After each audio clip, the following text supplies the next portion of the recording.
감사합니다. 오늘은 몸으로 지는 은혜라는 제목으로 주님의 말씀을 듣고자 합니다. 하나님이 안 계시면 우리가 이 땅에서 무슨 소망이 있겠으며, 하나님의 말씀이 없이 우리가 어떻게 생수와 그 만나를 먹는 기쁨을 얻을 수 있겠습니까?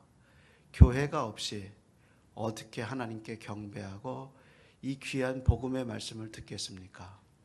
이 밤에 이 날에 이렇게 인도하신 아버지, 밤이 맞도록 하나님의 은혜를 누리는 주일날이 되게 축복해 주옵시고, 성령이 우리 속에 찾아오셔서 우리의 문제를 풀어주시고 우리의 마음을 회복시켜주는 복 있는 예배가 되게 축복해 주시옵소서. 예수님 이름으로 기도합니다. 아멘.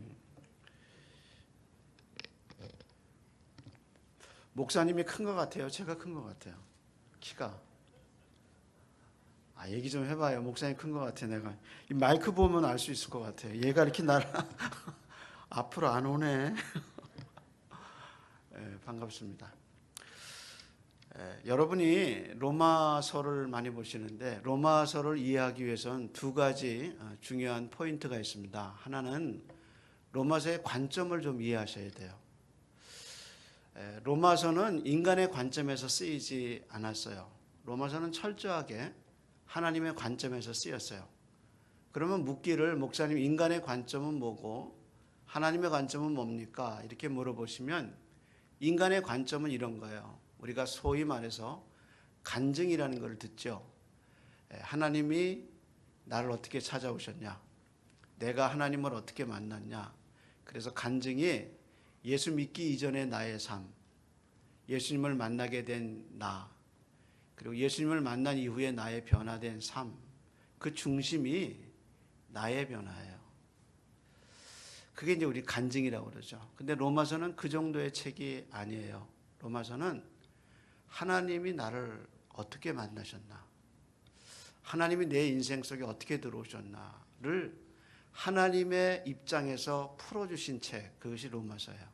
그래서 로마서는 우리를 창세 전에 하나님이 선택하셨고, 역사의 한 시점에 내가 어느 시점에 예수님을 믿을 수 있도록 작정하셨고, 그리고 예수님의 구원을 필요로 하게 만드신 역사적 사건을 하나님이 만드셨어요. 그리고 그 역사적 사건을 통해서 내 입속에서 예수 그리스도를 주로 고백하게 하는 그 섭리를 하나님이 만들어 놓으셨어요. 그래서 하나님의 입장에서 내가 너를 어떻게 구원했다라는 것을 펼쳐주신 책, 그것이 로마서예요. 그래서 로마서는 인간의 관점이 아니라 하나님의 관점에서 쓰여졌다는 거예요. 두 번째 로마서 이해 중요한 포인트는 로마서 구조예요. 로마서는 사도 바울이 3차 전도 여행을 마치고 서바나, 지금으로 말하는 스페인을 복음화시키겠다고 결심해요. 근데 그 스페인 선교를 위해서, 서바나를 가기 위해서는 반드시 로마 교회의 도움이 필요해요. 그래서 로마 교회에게 편지를 보내서 당신들이 좀 나를 도와주십시오라고 요청한 책, 그것이 바로 로마서예요. 그래서 로마서 15장 23절 24절에 보면 바울은 그 당시를 이렇게 얘기했어요. 이제는 이 지방에서 일할 곳이 없고, 또 여러 해 전부터 언제든지 서바나로 갈 때에 너희에게 가기를 바라고 있었다. 이는 지나가는 길에 너희를 보고 먼저 너희와 사귐으로 얼마간 기쁨을 가진 후에, 그 다음 말이 너희가 그리로 보내주기를 바란다, 이렇게 얘기했어요. 그러니까 여기서 너희라는 것은 로마 교회예요. 로마 교회가 사도 바울을 풀타임 선교사로 스페인에 보내주기를 바란다, 그것을 15장 23절 24절에 얘기했어요. 그러니까 로마서는 신학적인 책 이전에 철저하게 선교적 동기로 쓰였어요. 그러니까 내가 복음을 전하고 싶다, 서바나에 너희가 나를 좀 도와달라, 그것이 이 편지를 쓰게 된 직접적인 동기예요. 이런 이유로 사도 바울은 자신이 받은 복음과 지금 자기가 편지를 보내는 로마 교회가 가지고 있는 복음이 다르지 않다는 사실을 증명해야 돼요. 제가 PCA 속해 있고 여러분도 PCA에 속해 있는데 PCA 선교사님들이 도움을 달라고 교회에 편지를 보낼 때 반드시 첫 번째 패러그래프에 내가 예수를 믿게 된 동기, 또 내가 믿은 예수가 누군가를 설명해요. 그래서 우리 교회가 가지고 있는 복음과 그분이 갖고 있는 복음의 차이가 없다는 것을 선교사들이 설명해요.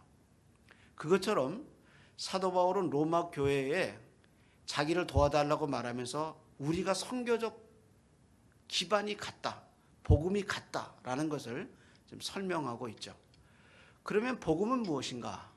사도 바울이 로마 교회에게 설명한 복음은 무엇인가? 복음은 사람이 아니에요. 복음은 이론이 아니에요. 복음은 사상이 아니에요. 복음은 예수 그리스도예요.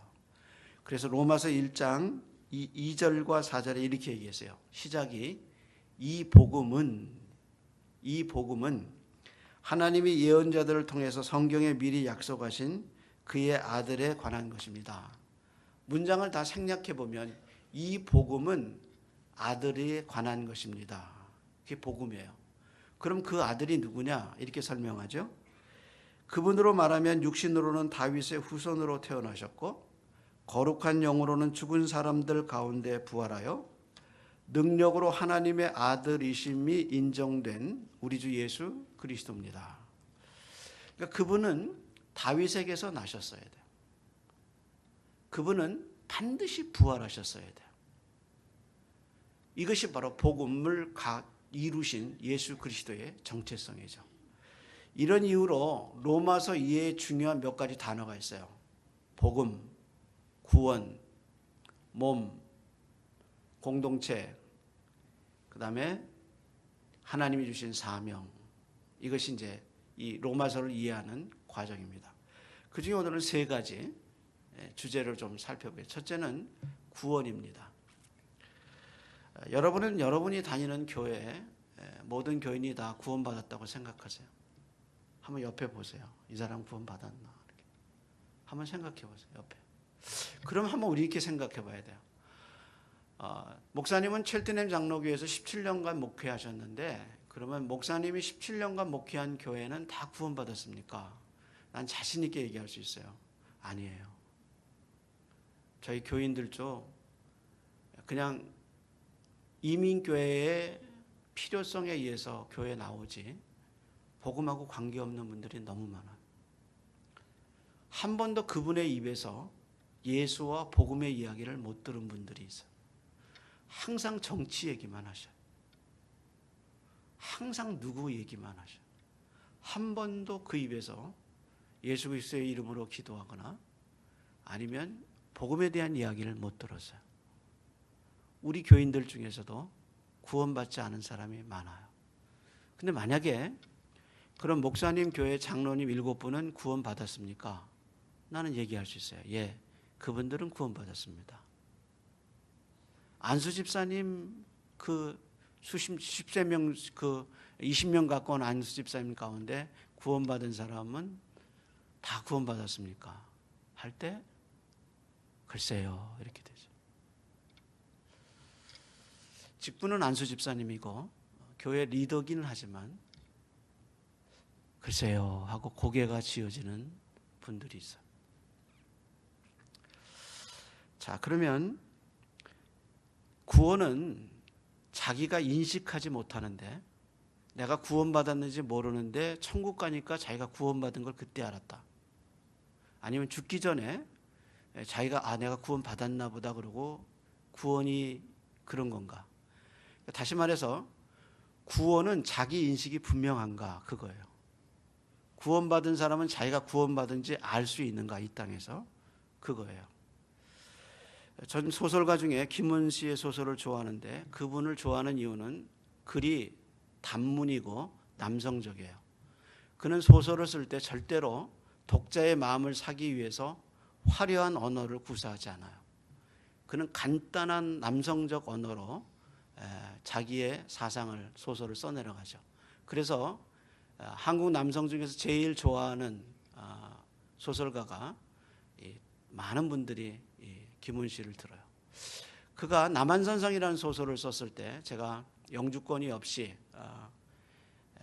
9.12 사태 때문에 영주권이 안 나올 때 제가 남한산성을 읽고 있었습니다. 근데 남한산성의 청나라 장군이 산성을 바라보고 한 말이 있습니다. 그 말이 산 위에 서서 그 남한산성을 바라보면서 바람이 부는 걸 겨울바람을 느끼면서 청나라 장수가 이렇게 얘기하죠. 조선의 겨울은 차다. 그 고백이 남한산성에서 신혼 살림을 한 저는 그게 얼마나 추운지 알아요. 그래서 목양실에 제가 그걸 읽고 있는데 한국이 그렇게 가고 싶었어요. 그리고 그 조선의 겨울은 차다라는 남한산성의 글 하나가 제 신혼 시절을 돌아보게 만들고 한국을 그립게 만들었어요. 그것이 이민자 같아요. 그런 그가 남한산성 위에 또 하나 유명한 소설을 썼는데 흑산을 썼죠.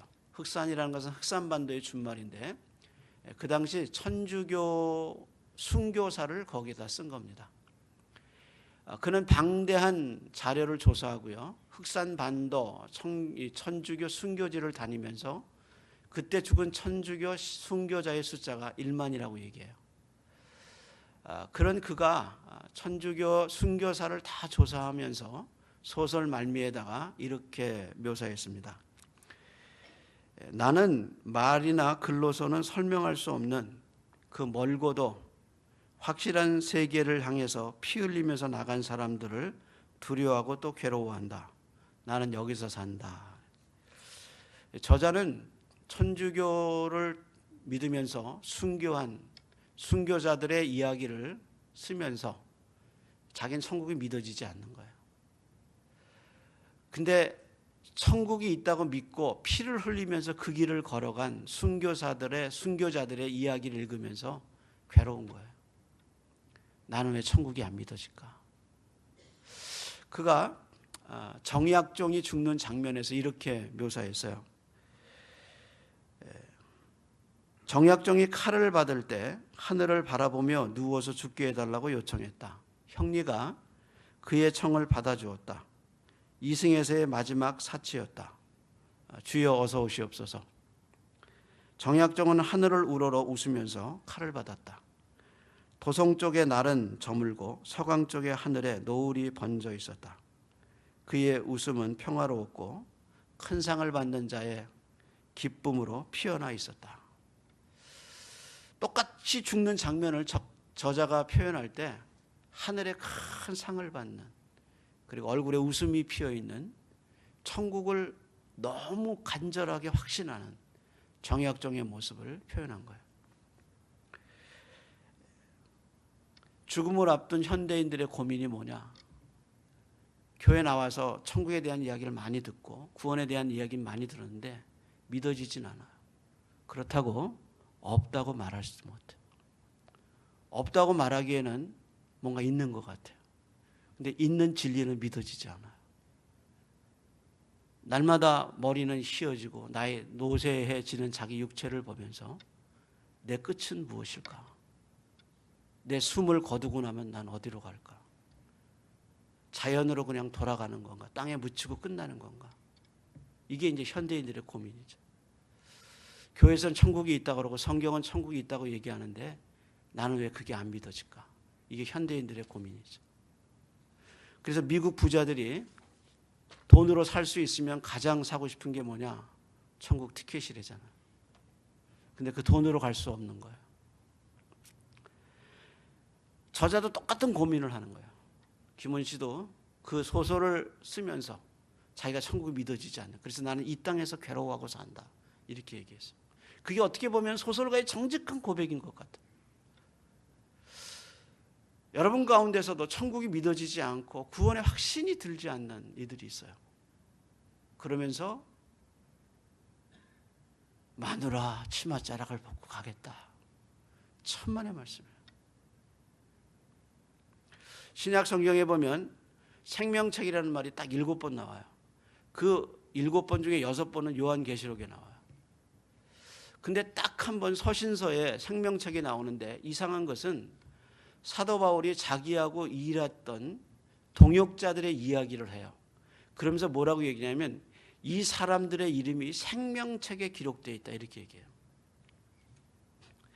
사실 어려서부터 모태신앙, 장로의 아들로 태어나고 권사의 아들로 태어났지만 천국이 믿어지지 않아요. 구원의 사실이 인식되지 않아요. 어려서 세례를 받고 어려서부터 교회는 다녀서 교회 문화에는 익숙한데 구원의 확신은 없는 이들이 있어요. 그런데 내가 그냥 교회 다니면 되지 뭐 그런 걸 이렇게 심각하게 생각하냐고 구원의 문제를 자꾸 떨쳐버리려는 생각을 갖고 있어요. 왜? 구원 안 받았으니까. 그래서 목사님 나는 구원 받았는지 안 받았는지 잘 모르겠어요. 나는 성령을 받았는지 안 받았는지 잘 모르겠어요. 목사님 나 성령 받았어요. 나 구원 받았나? 이렇게 물어보는 분이 있어요. 여러분 어떻게 생각하세요? 로마서 8장을 로마서의 면류관이라고 정상이라고 그러는데 그 이유가 뭔가? 그래서 로마서 8장이 성령장이기 때문이에요. 그럼 로마서 8장에 성령에 관한 언급이 몇 번 나오느냐? 로마서 8장에 영이라는 말이 21번 나와요. 근데 그 중에 성령을 의미하는 것이 19번 나와요. 아마 제자반 하는 분들은 그거 한번 알 수 있어요. 사역반 하는 분들은 알 수 있어요. 19번 나오는데요. 그럼 로마서 이전에는 몇 번 나오냐? 로마서 8장 이전에 1장에서 7장까지 4번 나와요. 그런데 신구약 성경 그 많은 책 중에서 성령에 관한 언급이 몇 번 나오느냐? 학자에 따라서 의견이 다르지만 어떤 학자는 88번, 어떤 학자는 97번 얘기해요. 그러면 많아도 성령에 관한 언급이 100번이 안 돼요. 근데 그 중에서 로마서 8장에만 성령에 관한 언급이 19번 나와요. 그러니까 로마서 8장을 찢어버리면 성령에 대해서 우리가 알 수가 없어요. 성령의 내주하심과 성령의 성결케 하심, 구원과의 그 관계를 로마서 8장을 찢어버리면 우리가 알 수 없어요. 그럼 로마서 8장에서는 구원에 대해서 어떻게 얘기하느냐?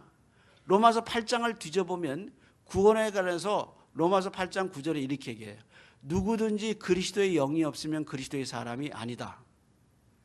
그러면 내가 그리스도의 영이 있는지 없는지 어떻게 하느냐? 16절, 15절에 가면 이렇게 얘기해요. 성령이 친히 우리 영과 더불어 하나님을 아빠, 아버지라고 부르짖는다 그래서. 그러니까 성령이 있는 사람은 하나님을 아빠, 아버지라고 부르짖는다 그랬는데 그 앞에 무슨 말이 들어가냐면 성령이 우리 영과 더불어. 그러면 영이라는 말이 로마서 9장 1절에 가면 뭐라고 번역되느냐? 양심이라는 말로 똑같은 단어인데 번역돼요. 이렇게 뒤집어 보면 성령이 들어온 걸 누가 하느냐? 지 양심이 한다는 거예요. 성령이 들어온 걸 그래서 아빠 아버지라고 부르짖는 것이 성령이 아니라 자기 영이 하나님을 아빠 아버지라고 부르짖는다. 그러니까 뒤집어서 다 얘기해서 결론을 내리면 네가 구원받은 사실을 네 양심이 안다는 거야. 양심이. 근데 내가 구원받은 것을 잘 모르겠어요. 그런 분은 걱정하지 마세요. 구원 안 받았어요. 나는 목사님 성령 받았는지 안 받았는지 잘 모르겠어요. 걱정하지 마세요. 안 받았어요. 뭐 그거 갖고 걱정하세요. 구원은 그렇게 심의한 거 아니에요. 구원은 너무 자기인식이 확실해요. 더 놀라운 것은요. 구원은 구원받은 사람이 구원받은 사람을 대충 알아요. 왜냐하면 신앙 고백이 같고요. 몸의 행실이 달라져요. 그리고 기도가 같아지고요. 따라서 구원의 자기인식은 너무 분명해요. 오늘 이민교회가 한국교회가 구원의 기준을 자꾸 너무 쉽게 생각해요. 구원의 자기인식은 분명하고 저 사람이 구원받았는가는 아들의 구원은 애미가 알고 딸의 구원은 아비가 알아요. 남편의 구원은 부인이 알아요. 부인의 구원은 남편이 알 수 있어요. 교인의 그 사람이 구원받았는가는 목사가 다 판단할 수 없어도 저분이 구원에 가깝다, 구원에 이르렀다, 구원받았다, 그건 알 수 있을 것 같아요. 왜냐하면 성령이 하시는 일이 같기 때문에. 내게 오신 성령과 그 사람에게 오신 성령의 신앙 고백이 같고 기도가 같고 성경을 보는 관점이 같아져. 특별히 그리스도에 대한 관점이 같아져. 어떻게 모를 수 있어요? 그래서 구원받지 않은 자식을 위해서 어미는 애비는 밤새도록 기도하는 거예요. 그게 구원의 열망을 주시는 거죠. 그래서 구원의 자기인식은 분명하다. 그것이 로마서가 말하는 주제입니다. 두 번째는 이제 몸이에요. 여러분이 이 두 번째 파트에서 이해해야 할 단어가 하나 있는데 그 단어는 구원의 수동성이라는 말과 구원의 능동성이라는 말입니다. 구원의 수동성은 뭐냐? 구원받는데 자기가 하는 일이 없어요. 구원이라는 것은 자기의 선함과 자기에게 무슨 장점이 있어서 하나님이 구원하시는 거 아니에요. 자기는 하나님에 대한 지식이 없어요. 세상 살아가는 지식과 비즈니스에 대한 전략은 뛰어날 수 있어요. 많이 배워서 철학적인 기반이 깊을 수는 있어요. 근데 하나님을 알 수 있는 영적인 지혜는 인간에게 없어요. 그 억만 죄악 가운데 그 캄캄한 어둠 속에 있을 때 한 줄기 빛이 비춰져요. 그리스도의 빛이 비춰져서 그 빛이 자기의 영적 무지를 드러내고 그리스도를 소망하게 하고 자기가 얼마나 죄인인가를 깨우쳐 주셔서 내 양심과 자아가 그리스도를 구세주를 열망하게 만드셔요. 그래서 자아가 무릎을 꿇고 복음을 사모하게 되고 복음이신 그리스도가 자기의 구주가 되게 해달라고 하나님께 기도할 수 있는 이유가 뭐냐? 빛이 비춰졌기 때문에. 빛이 왔기 때문에.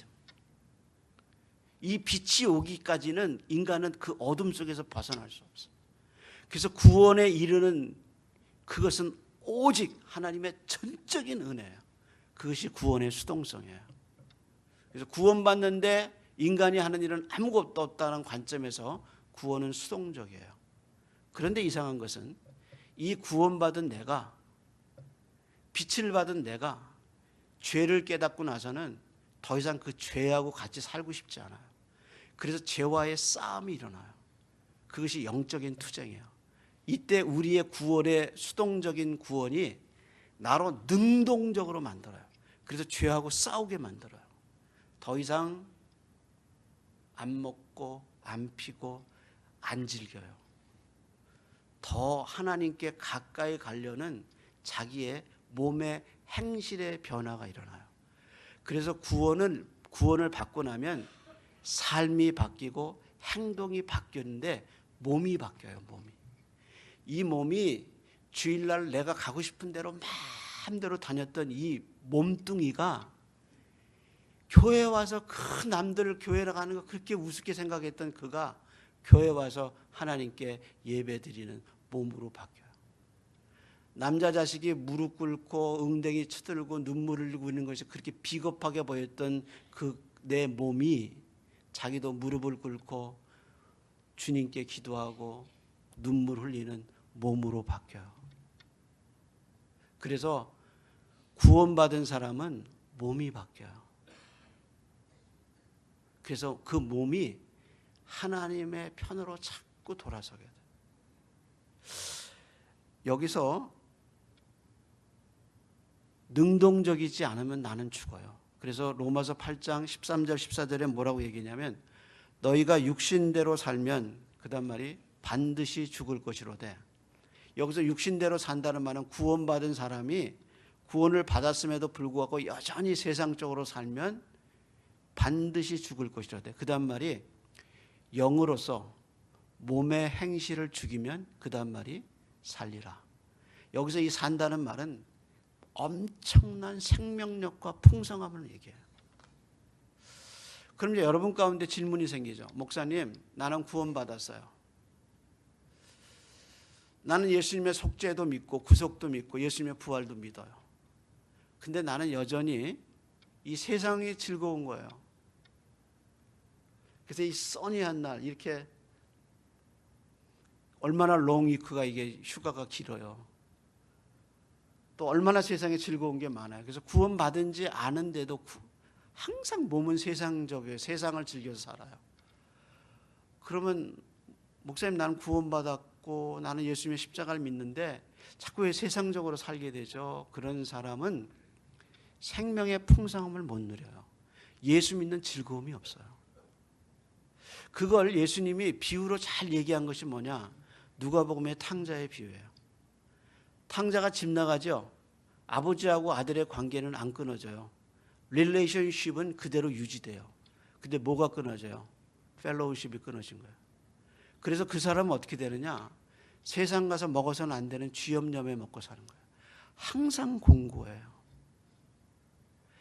바닷물 먹은 것처럼 인생이 늘 공고해요. 뭔가 이룬 것 같고 남들은 나보고 성공했다고 그러는데 자기 영혼은 빈 껍데기처럼 뻥 뚫려 있어요. 그 공허감을 어떻게 할 수가 없어요. 예수 믿는 사람의 그 깊은 깊이가 모르는 그 공허감, 그 뻥 뚫린 것 같은 허전함, 그것은 하나님과의 교제가 아니면 채워지지 않아요. 그래서 예수 믿는 사람들 가운데서도 깊은 고독감과 공허감, 인생의 허무감에 아주 힘들어한 분들, 영으로서 몸의 행실을 죽이면 살리라. 무릇 하나님의 아들로 하나님의 영으로 인도함을 받는 자가 하나님의 아들이니라. 성령은 절대로 우리를 구둣발로 깔고 뭉개듯이 강제로 인도하시지 않아요. 구원도 웨스트민스터 신앙고백에 의하면 절대로 구원을 하나님이 강제로 일으키시지 않아요. 그 사람이 죄의 비참함과 구세주의 필요성을 인식하게 만드셨다. 그래서 그 사람이 하나님을 향하여 나는 구주가 필요합니다라고 고백하게 만드는 역사, 그것이 바로 구원이에요. 그래서 자기가 예수님을 필요로 하고 예수님을 구하게 하게 하시는 거예요. 강제로 예수님을 집어넣지 않아요. 그래서 예수님이 문 밖에서 두드리느니 누구든지 내 음성을 듣고 문을 열면 이렇게 얘기하시죠.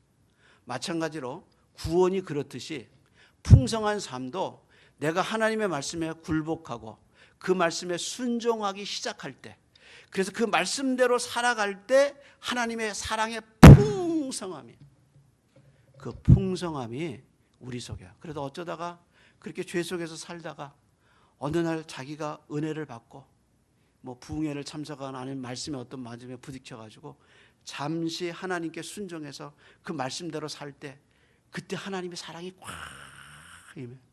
그 뻥 뚫린 내 가슴 속에 은혜가 들어와서 삶이 기쁘고 찬양이 나오고 기쁘게 되죠. 그러다 또 은혜를 떠나서 또 세상에서 거칠게 살다가 또다시 은혜를 받고 돌아오고, 그래서 그 경험이, 성령께 순종하는 경험이 많으면 많을수록 인생의 그 풍성함이 더 깊어지는 거예요. 그래서 성령이 순종하기를 기다리죠. 몸의 행실은 순종으로, 성령과 말씀의 순종으로 풍성함을 누려요. 그래서 인생 365일이 기쁘고 미래에 대한 두려움이 사라져요. 이민 목회 17년 하면서요, 이민자들의 공통적인 특징이 있어요. 남부나 북부나 서부나 관계없어요. 모든 이민자의 가슴 속에 미래에 대한 두려움이 있어요. 성공한 사람이나 이제 시작한 사람이나 목회자나 평신도나 미래에 대한 두려움이 있어요. 그 불안감과 두려움은 성령의 역사가 아니면 채워지지 않아요. 그래서 성령께서 몸의 행실을 죽이면 살리라. 그래서 몸은 하나님의 말씀에 순종하면 할수록 하나님의 풍성한 성전이 돼요. 세 번째는 짐입니다. 구원받은 사람의 마음속에 이제 그 몸이 변하고 행실이 변하면 변할수록 그 속에서 강력한 열망이 생겨요. 근데 이 열망은 이전에 없었던 열망이 생겨요. 그게 뭐냐면 하나님을 영화롭게 하고 싶어요. 그 전에는 지가 영화롭고 지가 성공했다는 얘기를 듣고 싶어. 이민자들의 모든 듣기 원하는 자식 성공하셨군요. 그 자식 성공에 대한 열망과 그 목마름처럼 보여주는 삶을, 성공했다는 것을 보여주고 싶은 그 자기 중심의 그 삶이 꺾어지고 하나님을 영화롭게 하고 싶은 거룩한 소망이 생겨요. 그걸 제임스 패커가 새 생명이라는 말을 해석하면서 이렇게 얘기했어요. 새 생명이 뭐냐?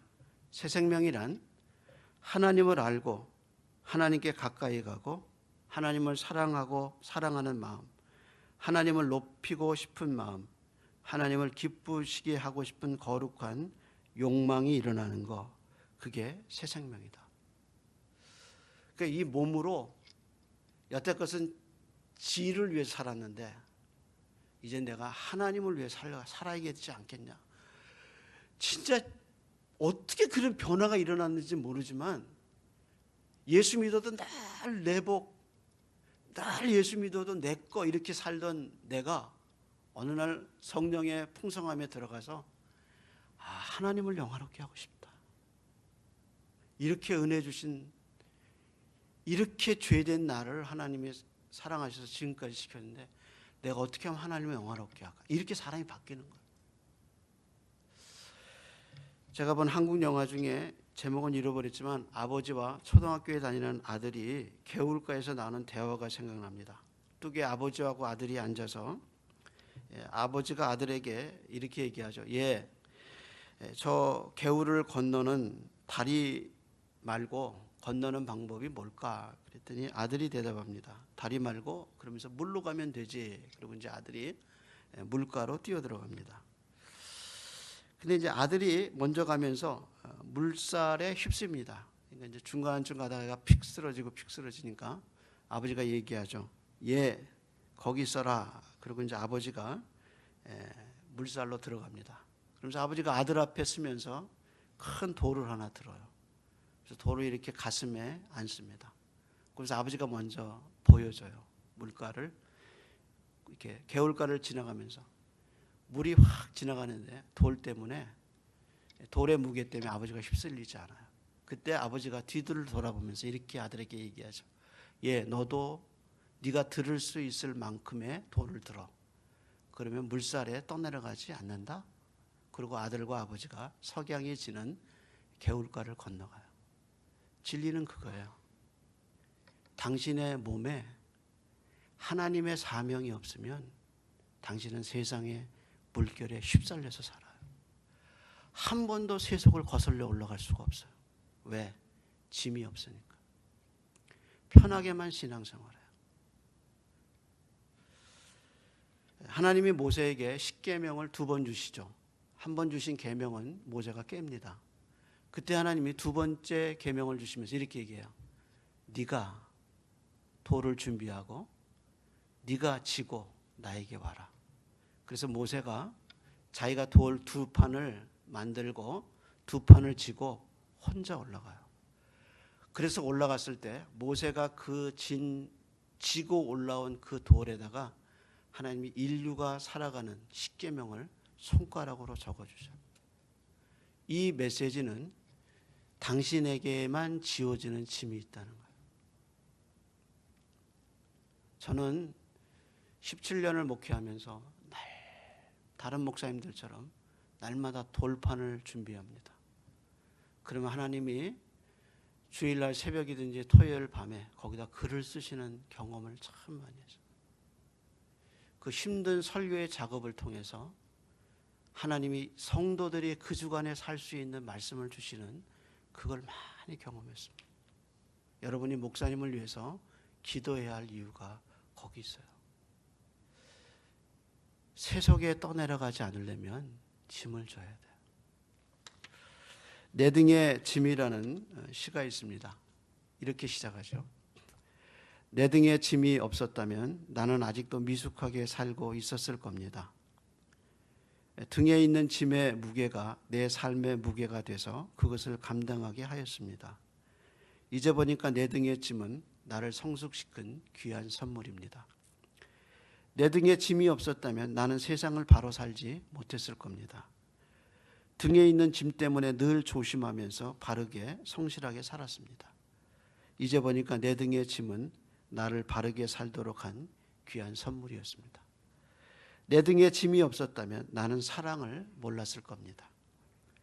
등에 있는 짐의 무게로 남의 고통을 느꼈고 이를 통해서 사랑과 용서도 알았습니다.